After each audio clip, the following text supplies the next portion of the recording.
So it is so if you get it all done, great. We are not going to double up on it. Sometimes we get a little delayed and we'll go into like the next lesson. It might have to be doubled up or something. I mean, there is a chance we'd take a little bit of 2.4 tomorrow, take a look, but we're going to do 2 days on this 2.3, and it is literal equations. What this means is we're going to be solving equations for, not numerical values, but actually for variables. And in the sense of the whole problem is going to have variables or multiple variables. So it's not just solving, we did solve for variables in like 2.1, 2.2, where it's like x is equal to 7 or y equals 4. But now we're going to have multiple variables where it's like x is equal to 4ab divided by y. All the same rules apply. It typically can be challenging because we're looking for things like numerical, divide both by 7, divide both sides by 7, you have 21 divided by 7 is 3, and that makes sense to us. But when you're dividing both sides by a variable, it's a little bit more challenging, but the same rules are going to apply. So this is 2.3 literal equations is what they're called. And so we're going to solve for the given variable.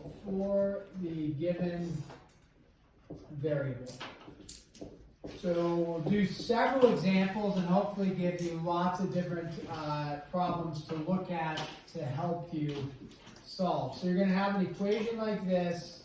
It says x over n is equal to q. And then they're going to tell you what variable to solve for. Now, if they said solve for q, wouldn't that be really nice? The answer is yes, because q is by itself. It's solved for already. In this case, though, they want you to solve for the variable x. Now, when it says solve for that, it means you want to get the variable they want you to solve for needs to be by itself, and then you've solved for it. So when we look at the problem here, x is not by itself, right? Something's attached to it. What's attached to it? The n is. Well, how is it attached? It's attached with division. What's the opposite of division? Multiplication. Yeah, so what are we going to multiply both sides by? N. So in this case, I'll rewrite the problem. We're going to multiply both sides by n. N divided by n is not nothing but 1. And then you have x is equal to? Yeah. Qn, if you want to write nq, that's fine. A lot of times they put it in alphabetical order, but qn is fine, or you could write nq is no problem. And we know that those are both the same, qn or nq, because the commutative property of multiplication allows you to flip it. So that would be, now x is solved for, it's by itself, and we'd be done. So we're going to do some more problems, and again, hopefully give you lots of examples. B minus x is equal to d. Okay, and in this case, they want you to solve for x again. So b minus x is equal to d.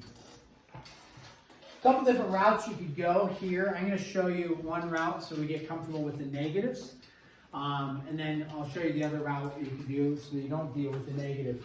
So when I say get comfortable with the negative, if we have the x here, okay, we have b minus x, we have a b attached to it, right? The b is a positive. We can see it. Excuse me. So if I want to get rid of the b, I don't divide by b, right? Because how is it attached? Well, there's subtraction here, right? So I need to get rid of it. So what's the opposite of the positive b? Yeah, negative b. So we're going to subtract the b. When we do that, b minus b is 0. You're left with a negative x is equal to, typically, even though b comes first in the alphabet, we might write d minus b. It just helps us see it easier, rather than saying a negative b plus b.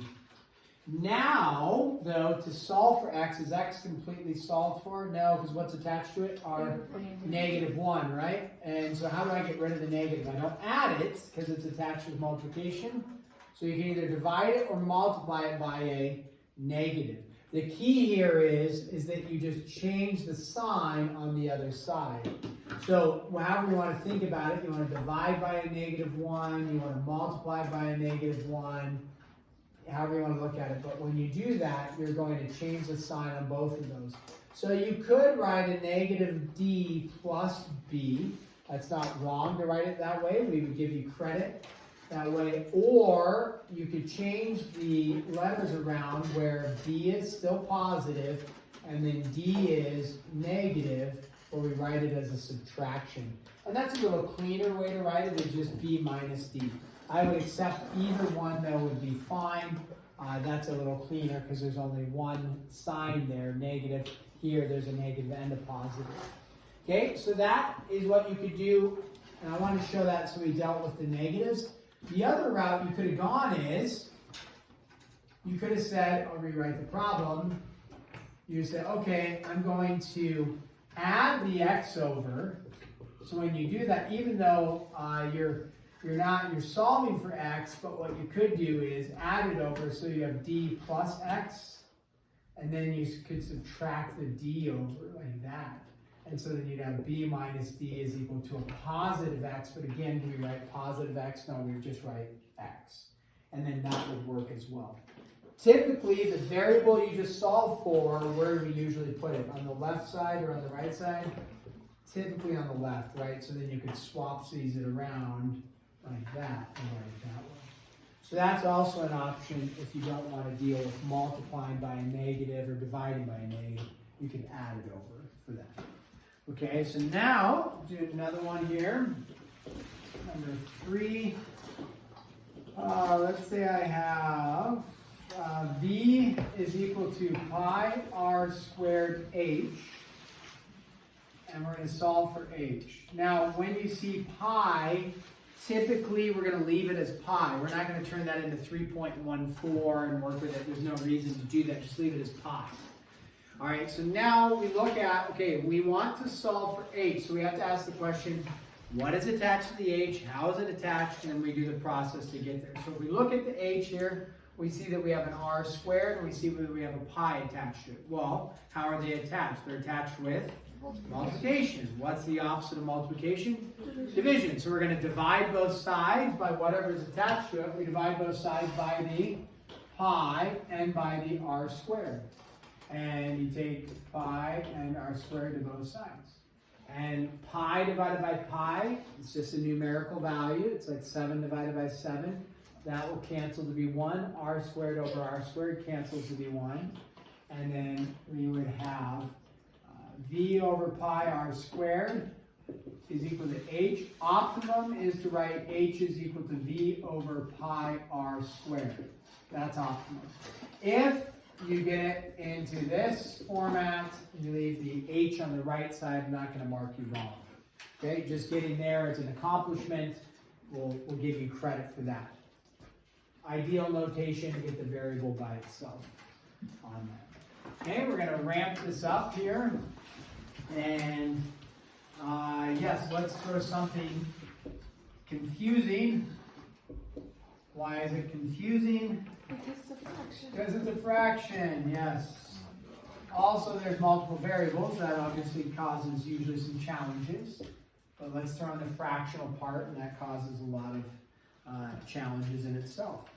All right, so we look, we have an f plus y over 3 is equal to y over 8, and we want to solve for the variable f.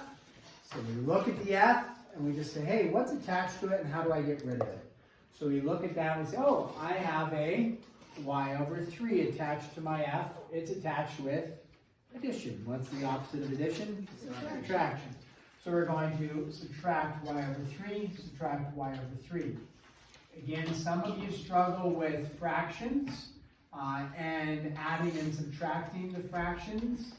So now, seize the opportunity to look at a problem like this, try to learn or relearn or review how to do it. We need, when we're going to combine this, right, because you'll lose 1 point for not combining this. How do I combine the fraction? I need a common denominator. What's our common denominator going to be? 24. 24, right? 8 goes into 24, 3 goes into 24.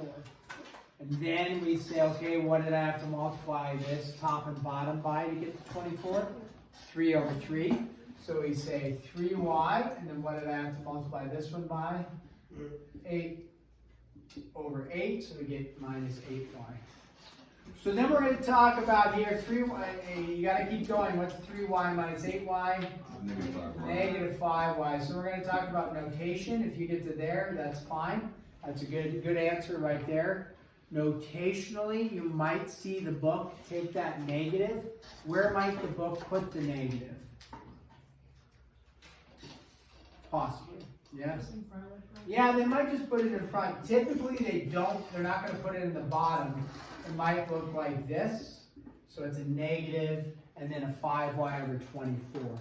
So just be comfortable with that notation where the negative lands in a fraction. I'll show you briefly what I'm talking about here is if you have a negative 1 over 2, hopefully most of us could do, what's the decimal on a negative 1 over 2? What's the decimal for 1/2? 0.5, right? So most of us, we're like, oh yeah, that's a negative 0.5, we're set there. If I were to go though a negative 1 divided by 2, what's the decimal? Still negative 0.5. If I were to go 1 divided by a negative 2, it's the same thing, right? A negative 0.5. So either way, they're all negative 0.5. Usually, fraction-wise, we end up with that negative just out in front, representing it's a negative for the whole fraction. But you can write it here or here, it represents the same thing. So, if you're like here, that's fine. Here is optimum just because it matches typical notation. If things got wild for you and you decided to put that negative in the bottom, that's also going to work for you as well. Okay? All right, let's do just one more and then give you a few minutes. And again, as you go to do some of these problems, if you get into, possibly some of the later problems that are a little confusing, what are we going to do tomorrow? Part 2 continue. Part 2, we're going to continue. We're going to do probably 5 or 6 more problems, and then we'll have time to work as well. So don't panic. We're going to get into some more problems tomorrow. So let's go with this one. Oh yeah, this is a good one. E equals x minus a over a, and you're going to solve for x. Classic error coming up. Anybody want to guess what the classic error is? You add the a before you divide the a on the bottom. Okay, so a couple things. One is, that is a classic error, is people will add this a over before dealing with the division of the a. So in this case, that would be true. We have to deal with this a. And then what's another error? So that's good. You would add the a over possibly. That's wrong. Can't do that yet. The other error is to go what? A divided by a and just call that 1. Why can't, and some people are like, what's wrong with that? So hopefully, somewhere in your mathematical career, you talked about it. A divided by a, you cannot do that because it's attached with subtraction. Now, if I had xa over a, that's attached to multiplication. At that point, could I cancel my a's out? Yeah, you bet. So that's a rule you should know, is that if you have subtraction attaching, you cannot just divide. Okay, you can't do that. So for this problem, as Madeline stated for us, she said, hey, I got to get rid of the a in the bottom first before I deal with the a on the top.